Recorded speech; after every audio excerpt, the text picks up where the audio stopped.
Bonjour, bienvenue à votre émission de La Victoire de l'amour. J'espère que vous allez bien cette belle journée. On est à une semaine de Noël.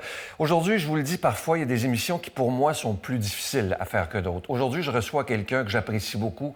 On l'a reçu l'année dernière. Ça fait à peu près 1 an, jour pour jour. Il s'agit de Marianne Simard, qui est atteinte d'un cancer en stade 4. Et on lui donnait 2 à 3 ans à vivre. Imaginez, ça fait 7 ans. On va parler beaucoup avec elle sur ce qui s'en vient, mais je dois vous dire que moi, ça m'émeut beaucoup parce que je la suis sur Facebook et je vous expliquerai un peu plus tard. Elle va nous chanter une très, très belle chanson également. L'homélie avec notre ami Éloi et la chronique hebdomadaire de notre amie Christine Michaud. Bienvenue à votre émission La Victoire de l'amour. Un seul geste de toi viendra mon secours. Viens semer dans mon âme le grain de l'amour. Je traverse un désert et je meurs de soif.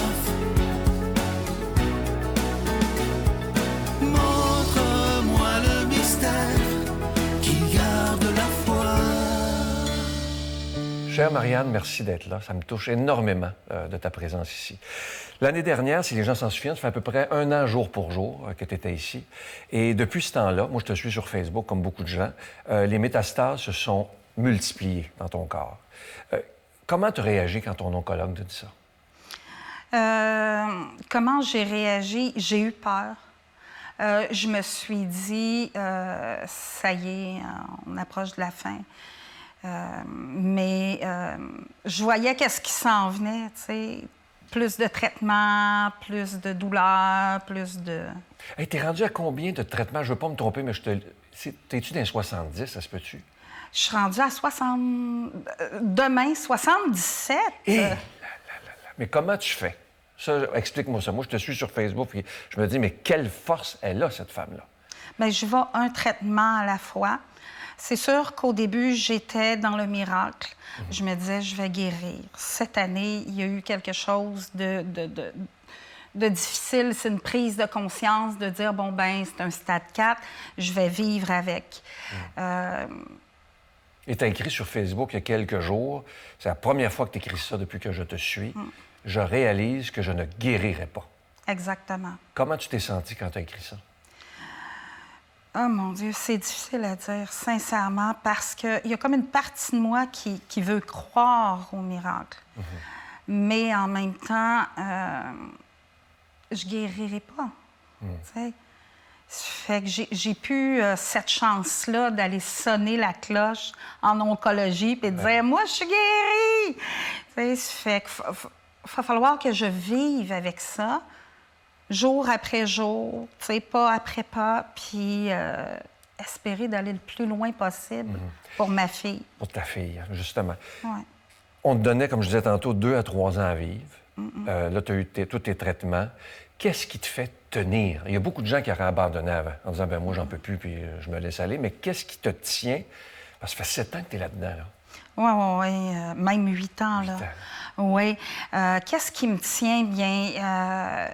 J'ai un super bel entourage. J'ai une équipe de feu autour de moi. J'ai des gens qui m'aiment, tu sais, parce que ça se passe pas toute seule, là, des épreuves comme ça. Non. Ça prend des gens qui t'aiment, ça prend des gens qui sont compréhensifs, qui sont dans leur cœur, tu sais.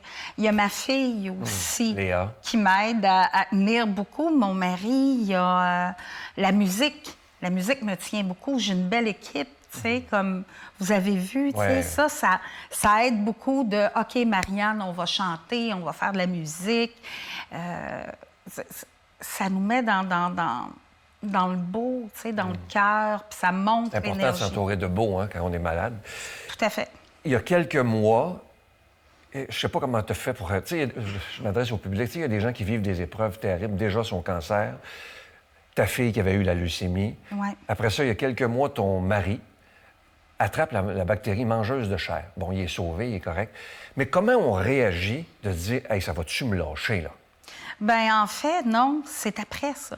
Parce que sur le coup, on est tellement habitué, tu sais, avec le cancer, avec ce qu'on a vécu, on est juste centré, puis on passe l'épreuve. du mieux qu'on peut. C'est après, tu sais, que là, on pleure, tant mieux, on pleure, ça fait du bien, tu sais. Faut sortir les émotions, il faut les évacuer. C'est comme ça qu'on passe à travers des grandes épreuves.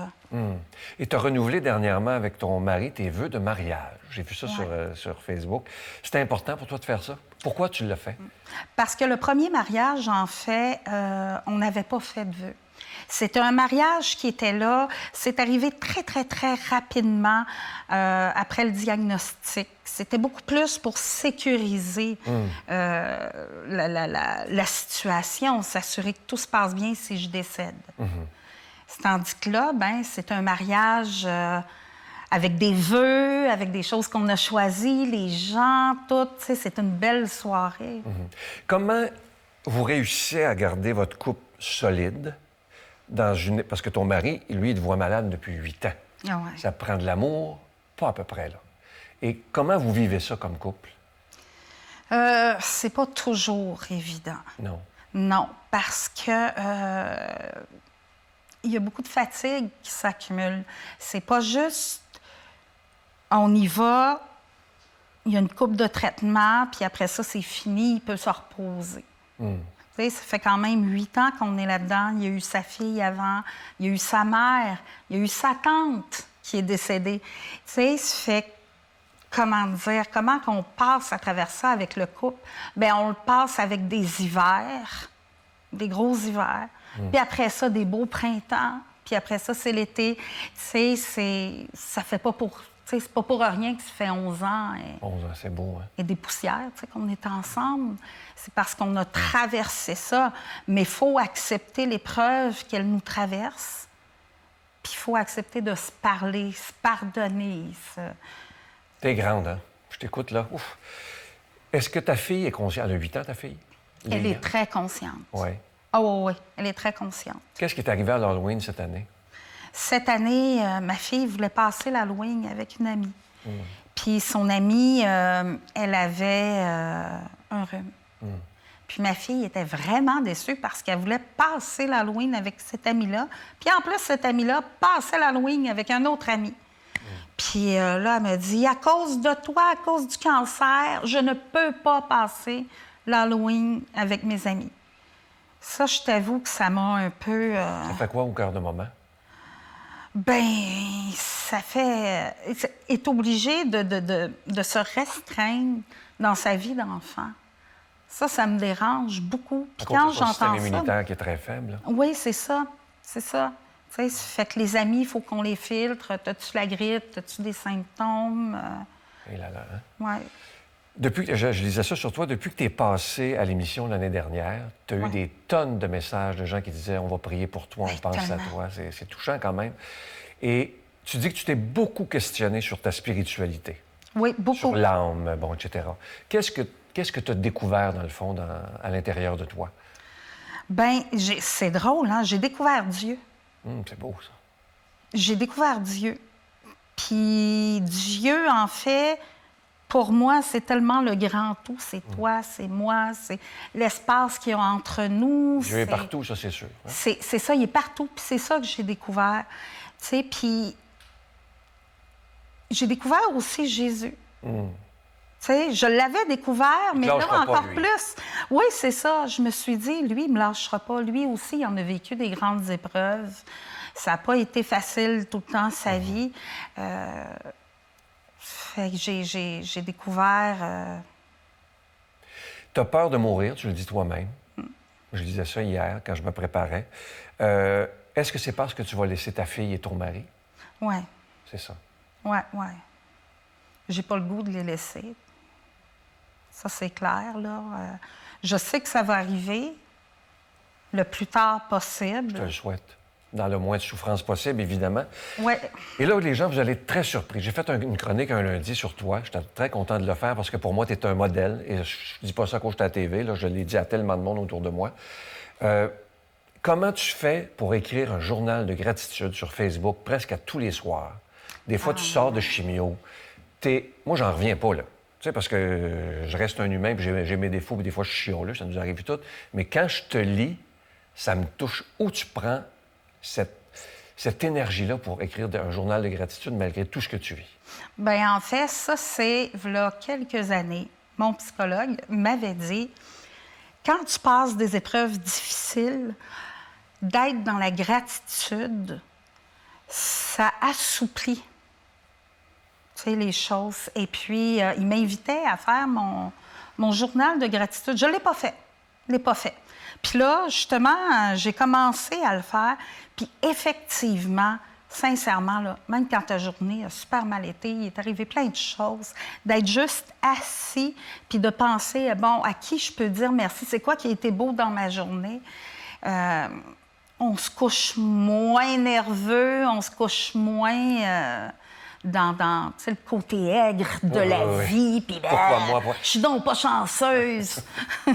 Mais malgré tout ce qui t'arrive, que je disais tantôt, bon, la leucémie de ta fille Léa, ton cancer, le problème que ton mari a eu de la bactérie mangeuse de chair, est-ce que ça t'arrive de dire « Pourquoi moi? » Ah, ça m'est arrivé. Puis après ça, la seconde question, ben c'est « Pourquoi pas? » Tu sais, on est tous... Je pense que ce qu'on nous donne à supporter, on est capable d'y faire face. Tu sais.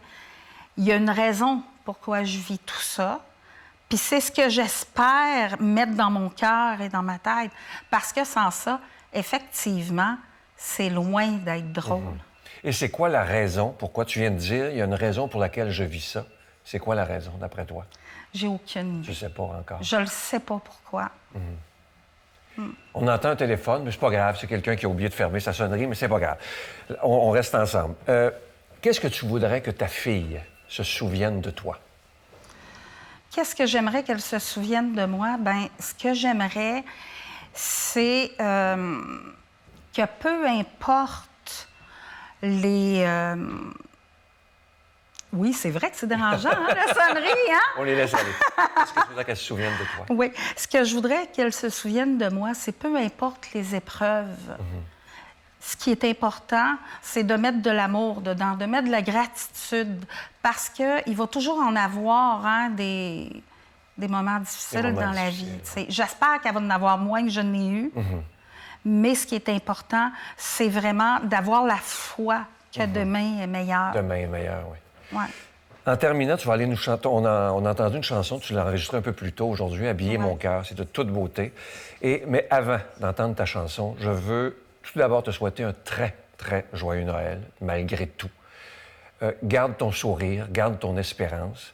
Et moi, je veux demander aux gens qui sont à la maison, ou peu importe où ils sont présentement, compris pour toi, pour que quand ce sera le temps du grand passage, ça se fasse en toute douceur. Et surtout, n'aie pas peur de Dieu. Surtout, n'aie pas peur de lui. Il est amour. Et c'est pas lui qui a voulu que tu aies le cancer. Pas du tout. C'est la vie qui est ainsi faite, malheureusement. Et moi, je dois te dire que tu es un modèle pour moi. Vraiment. Merci. Et on écoute ta très, très belle chanson. Écoutez bien, elle a un beau talent incroyable. Et souvenez-vous, elle a tout pour se plaindre et elle reste dans la gratitude. On écoute Marianne, Habiller mon cœur.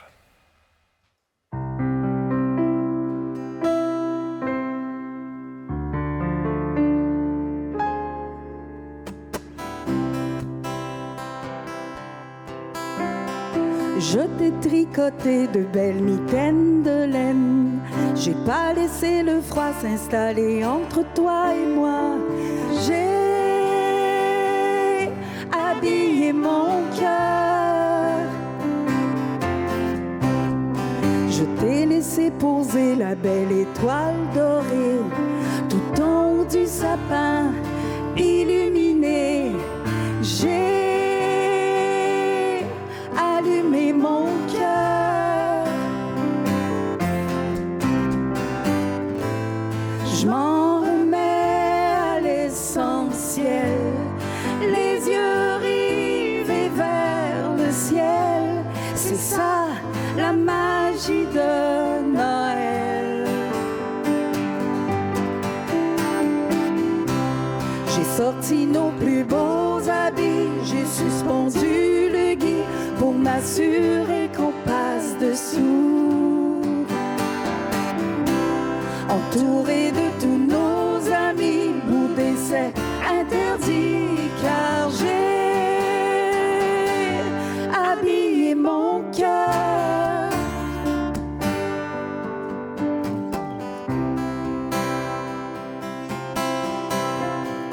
les enfants tentent de deviner ce que le Père Noël leur a apporté.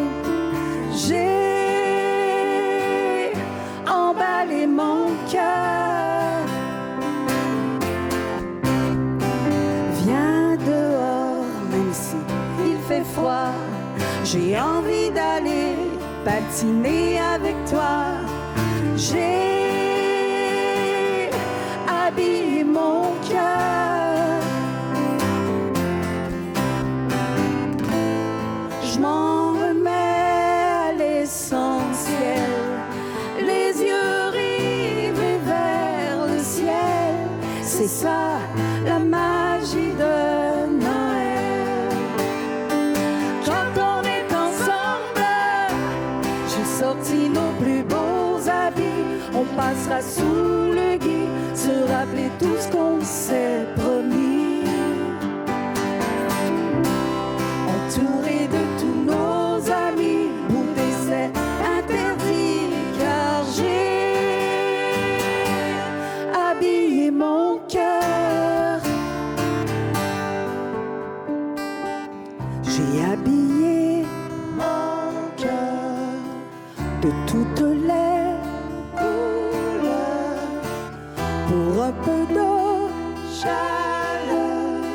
J'ai habillé mon cœur. J'ai sorti nos plus beaux habits. On passera sous le gui, se rappeler tout ce qu'on s'est promis. Entouré de tous nos amis, bouder c'est interdit, car j'ai habillé mon cœur.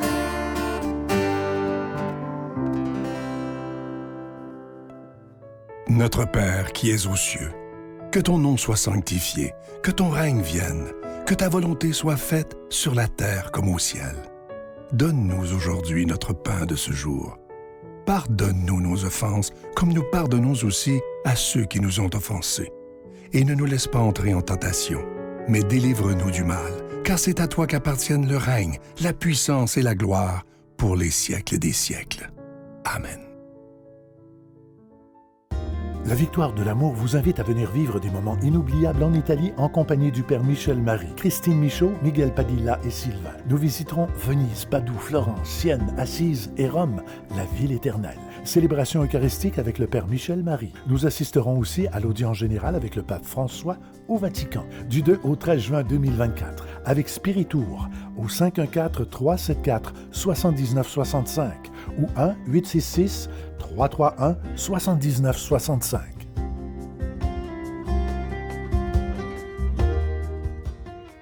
Encore une fois, je suis tellement content de vous parler de ce magnifique cadeau du mois de décembre. Je vous en parle depuis quelques temps déjà. Une belle exclusivité de la Victoire de l'amour, c'est le bracelet du réconfort qui est en acier inoxydable, donc il ne ternira pas. Il est également ajustable. Il est autant pour les hommes que pour les femmes. Et les jeunes vont beaucoup l'aimer. Un très, très beau cadeau de Noël à faire et à se faire également.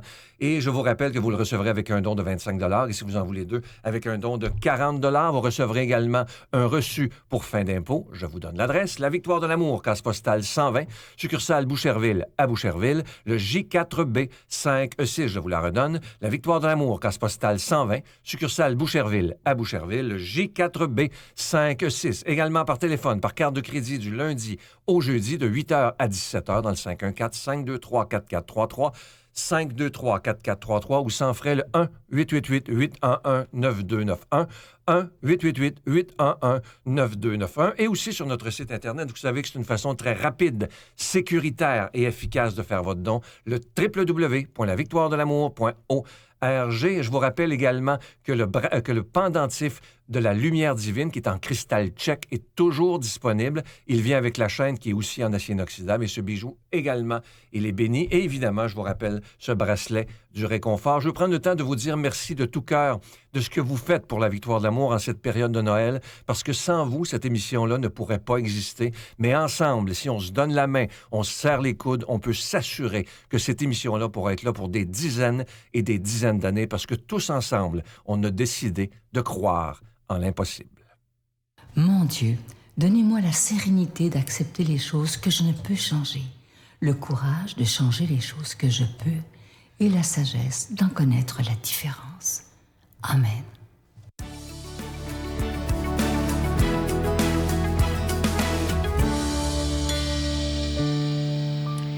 Aujourd'hui, je vous parle de l'amour divin versus l'amour humain. C'est un sujet qui me parle beaucoup, en fait, depuis quelque temps, parce que j'ai entendu beaucoup de gens, que ce soit près de moi ou autour de moi, qui souvent vont se plaindre de ne pas être aimés, pas être assez aimés. C'est comme ils ont l'impression qu'ils sont pas assez, ou ils sont trop, ou je sais pas quoi. Puis il n'y a pas assez de gens qui s'occupent d'eux, par exemple. Et je me dis, bien, c'est beaucoup de pression à vivre, premièrement. Puis à un moment donné, ce que j'ai pensé, c'est que je me dis, peut-être qu'on ne cherche pas l'amour toujours au bon endroit. On s'attend de recevoir, parfois, je pense, un amour qui est grandiose, qui pour moi représente l'amour de Dieu, l'amour divin, de la part de d'autres êtres humains. Là, c'est une réflexion que je vous propose, parce que je n'ai vraiment pas toutes les réponses. Et je suis en train de réfléchir à ça, alors je vous invite à réfléchir avec moi. Est-ce que des fois, on n'est pas trop exigeant par rapport à l'amour qu'on demande aux autres? Si on a une espèce de manque intérieur qu'on essaie de combler, mais ce manque-là, il est peut-être tellement grand parce que, dans le fond, qu'est-ce qui l'attend, qu'est-ce qui est supposé attirer? Bien, c'est l'amour de Dieu. C'est ça ce dont on devrait prendre conscience, en quelque sorte. Puis on est en train de demander ça à tout le monde autour. On peut juste être insatisfait. C'est comme si c'est pas la bonne personne qui peut donner ce qu'on voudrait qu'elle donne, en quelque sorte. Alors, où est-ce qu'on le trouve, cet amour divin-là? Où est-ce qu'on en trouve les exemples où on peut s'inspirer? Bien, moi, c'est beaucoup dans les gestes que je vois, les gestes d'amour autour de moi. Quand je vois un père enlacer sa fille, quand je vois quelque chose de beau, des amoureux, peu importe, je me dis, déjà, l'amour est là, est présent, dans la nature, souvent. Tu sais, quand on voit un coucher de soleil, un vol d'oiseaux qui nous fait du bien, qui nous impressionne, tout ce qui est léger, qui est gratuit, qu'on fait « Oh, wow! Que ça fait du bien de voir ça! » Bien, moi, je trouve qu'on devrait faire un petit bout de chemin de plus et se dire, non seulement ça devrait me faire du bien, mais ça devrait comme me donner une preuve que c'est Dieu qui m'aime à travers toute cette beauté que je vois autour de moi.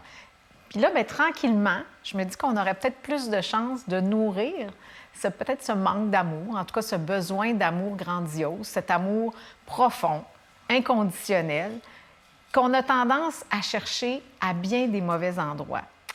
Alors, amour divin, amour humain, puis les deux peuvent danser ensemble, évidemment. C'est ce que je vous souhaite.